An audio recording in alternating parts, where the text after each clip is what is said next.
Hello everyone, আসসালামু আলাইকুম। ঈদ মানেই খুশি, ঈদ মানেই আনন্দ, আর ঈদ মানেই হচ্ছে আমাদের বাসায় চটপটির আয়োজন। ঈদের খুশি, বাড়ির উঠানে চটপটির আড্ডা, এই ব্লগটাই আজকে আপনাদের সাথে শেয়ার করব। 100 টাকা করে চাঁদা তুলে পরিবারের সবাই মিলে ঈদের আনন্দটা দ্বিগুণ করে নিলাম। ঈদের জমকালো আয়োজনের মাঝে বাড়ির উঠানে এই চটপটির পিকনিকটাই ছিল আমাদের সেরা মুহূর্ত। প্রিয়জনদের সাথে টকঝাল মিষ্টি এক ঈদ আড্ডা। তাই তো প্রতি বছরের মতো এবারও করে ফেললাম একটা চটপটির পিকনিক। আমরা যেহেতু জয়েন্ট ফ্যামিলি, তাই কোনো কিছুই আর অল্প করে বানানো সম্ভব না, তাই তো পাতিল ভর্তি করে বসে পড়লাম চটপটি নিয়ে। এই আয়োজনটা করা হয়েছিল বিকেলবেলা। যাওয়ার কিছুক্ষণ পরে মাগরিবের আজান দিয়ে দেয়, তারপরে এগুলা রেখে আমরা সবাই মিলে উপরে এসে পড়ি। উপরে এসে মাগরিবের নামাজ পড়ে আবার তাড়াহুড়ো করে চলে যাই নিচে গিয়ে সবার আগে ফার্স্টে আমি আমার প্লেটটা বানিয়ে নিই।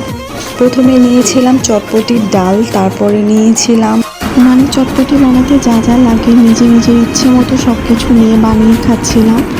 এখানে আমাদের বাসায় সবাই ছিল, সবাই সবার ইচ্ছে মতো চটপটি বানিয়ে খাচ্ছিল।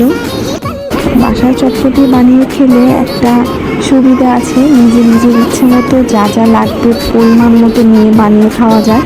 কিন্তু চটপটিওয়ালা মামারা তো আর তেমন করে বানিয়ে দেয় না, ওনারা ওনাদের ইচ্ছা মতো বানিয়ে দেয়। এই তো কথা বলতে বলতে আমার চটপটি বানানো শেষ।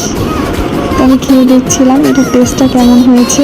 ঈদে ভারী ভারী খাবার খাওয়ার পরে বাড়ির উঠোনে বসে চটপটির স্বাদ মুখে লেগে থাকার মতো।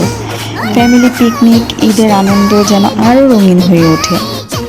আমরা যেহেতু এখানে অনেক মানুষ ছিলাম, তাই সবাইকে এক এক করে বানিয়ে দেওয়া সম্ভব না। তাই আমার ননস একটা বড় বলে করে নিয়ে সবার জন্য একসাথে অনেকগুলো বানিয়ে নিচ্ছিল। আমি প্রায় প্রতি বছর দেখে আসছি চাঁদরাতে অথবা ঈদের পরে এরকম একটা আয়োজন এ বাসায় হয়। তো প্রতি বছরের মতো এবারও তার ব্যতিক্রম হয়নি।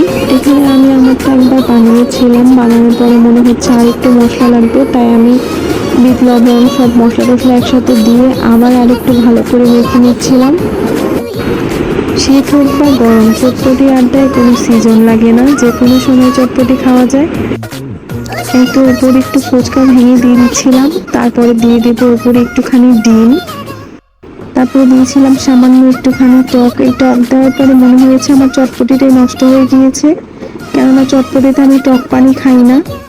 আমি কিন্তু চটপটি তেমন একটু পছন্দ করি না, আমি কিন্তু ফুচকা লাভার। আমি বাইরে গেলে বেশিরভাগ সময় আমার ফুচকাই খাওয়া হয়, চটপটি আমার খাওয়া হয় না। আমার মতো কে কে আছে ফুচকা লাভার একটু কমেন্ট করে জানাবে। এখানে কিন্তু বাসায় সবাই ছিল, ওরাও বসে বসে খাচ্ছিল চটপটি। এই চটপটি খেতে খেতে কিন্তু আমি আমাদের ডিস্কো বলটাকে অনেক মিস করছিলাম, আর সাথে ডিস্কো বলের মাকেও।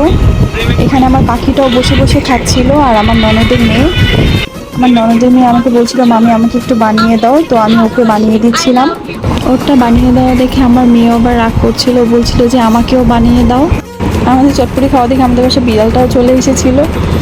এই বাসায় সবাই কিন্তু চটপটি অনেক লাইক করে, আর সাথে বউয়া ভর্তা। আপনাদের সাথে একদিন বউয়া ভর্তার ব্লগ শেয়ার করব। এই তো চটপটি খাওয়া শেষ করে আমি উপরে চলে আসি। দেখুন আমরা কত মানুষ একসাথে বসেছিলাম। চাঁদা তুলে চটপটি খাওয়া, ছোটবেলার পিকনিক ভাবটা আবার ফিরে পেলাম। যাই হোক, আমরা যাই খাই না কেন, আমার আর আমার জায়ের কিন্তু কোক লাগবেই। তো উপরে এসে আমি একটা মজু নিয়ে বসে পড়লাম। তো সবাই কমেন্ট করে জানাবেন কেমন লাগলো আমাদের এই মিনি চটপটি ঈদ স্পেশাল ব্লগটা। আল্লাহ হাফেজ সবাইকে, দেখা হবে নেক্সট ব্লগে।